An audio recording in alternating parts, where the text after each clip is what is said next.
നമ്മെ ജീവിക്കാൻ അനുവദിച്ച ദൈവം ഇന്നത്തെ ദിവസം നമ്മളോട് പറയുകയാണ്,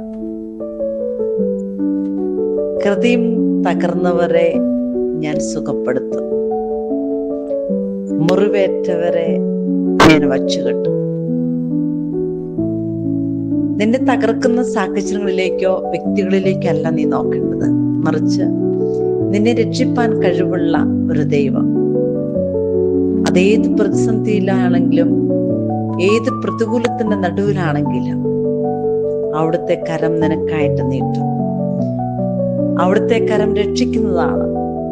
ഹൃദയം നുറുങ്ങി ഭൂമിയുടെ അധോഭാഗത്തിൽ നിന്ന് നീ വിളിക്കുമ്പോൾ നിന്റെ പ്രാർത്ഥനയ്ക്ക് ഉത്തരം നൽകാൻ കഴിവുള്ളവനാണ്. ആ ദൈവത്തെ നോക്കി നമുക്ക് നന്ദി പറയാം.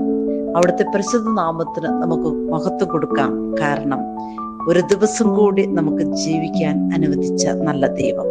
ഇന്നത്തെ ദിവസം അനുഗ്രഹമാകട്ടെ എന്ന് നമുക്ക് പ്രാർത്ഥിക്കാം.